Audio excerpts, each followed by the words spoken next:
নমস্কার। আজ আমি তৈরি করব মুগ ডালের রসবড়া। এই রসবড়া খেতেও কিন্তু খুব সুন্দর, বানানো কিন্তু খুবই সহজ। চলুন তাহলে দেখে নিই। এজন্য আমি এখানে নিয়ে নিচ্ছি 1 বাটি মুগের ডাল। এগুলোকে ভালোভাবে ধুয়ে 4-5 ঘন্টার জন্য ভিজিয়ে রাখবো। এগুলো 4-5 ঘন্টার জন্য ভিজিয়ে রেখেছি। ভিজিয়ে রাখার পর আরও একবার ধুয়ে নিয়েছি। এখন বড়ার জন্য রসটা তৈরি করে নেব। এখানে আমি যে বাটিতে মুগের ডাল নিয়েছিলাম সেই বাটিরই নিয়ে নিয়েছি 1 বাটি চিনি এবং ওই বাটিরই নিয়ে নিচ্ছি 4 বাটি পরিমাণ জল। এটা খুবই পাতলা রস তৈরি হবে এবং মিষ্টিটাও কিন্তু হালকা থাকবে। যদি মিষ্টির পরিমাণটা একটু বেশি খেতে চান তাহলে চিনির পরিমাণটা অল্প একটু বাড়িয়ে দিতে হবে। এখন এই রসটা তৈরি হওয়ার জন্য গ্যাস জ্বালিয়ে দিয়েছি। এখন চিনিটা গলে আসার পর 4-5 মিনিট ফুটিয়ে নিলে রসটা তৈরি হয়ে যাবে। ততক্ষণ এই মুগ ডালের পেস্টটা তৈরি করে নিই। এখানে মুগ ডালটা জল ঝরিয়ে তারপর এটাকে পেস্ট করে নিয়েছি। এখানে কিন্তু কোনো রকম জল দেওয়া যাবে না। মুগ ডালের পেস্টটাকে একটা বড় পাত্রে নিয়ে নিয়েছি। এবারে ডালটাকে খুব ভালোভাবে হাত দিয়ে ফেটিয়ে নেব। এই ফেটানো কাজটা খুবই ভালোভাবে করতে হবে, তা না হলে কিন্তু বড়ার মধ্যে রসটা ঢুকবে না।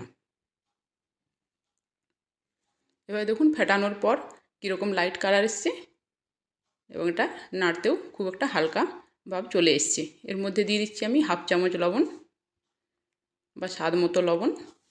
এবার এটাকেও কিছুক্ষণ ফেটানোর পর কড়াইয়ের মধ্যে রিফাইন তেল দিয়ে এগুলোকে ছোটো ছোটো করে ভেজে নিচ্ছি বড়ার আকারে। আপনারা যদি এটা গোটা মুগ দিয়ে বানাতে চান সেক্ষেত্রে মুগটা ভেজানোর পর খোসাটাকে খুব ভালোভাবে ছাড়িয়ে নিতে হবে। এবার ওগুলো ভেজে নেওয়ার পর রসের মধ্যে দিয়ে দিলাম। দেখুন খুবই পাতলা রস তৈরি হয়েছে। আরও একবার এইভাবে ভেজে নিচ্ছি। এভাবে সমস্তগুলো ভেজে নেওয়ার পর আমি রসের মধ্যে দিয়ে দেব।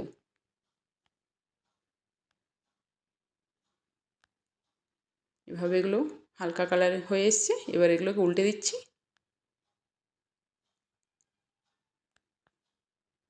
এরকম করে খুব সুন্দর করে এগুলোকে ভেজে নিচ্ছি। খুব সহজেই বানিয়ে নেওয়া যায়, শুধুমাত্র ফেটানোটা ঠিকভাবে করে নিলেই হয়ে যাবে। খুব সুন্দর একটা কালার এসছে।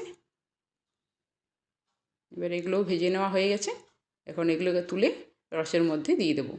রসের মধ্যে দেওয়ার পর কিছুক্ষণ রেখে দিলেই বড়াগুলোর মধ্যে খুব ভালোভাবে রসটা ঢুকে যাবে। এগুলো কিছুক্ষণ রাখার পর পরিবেশন করতে হবে।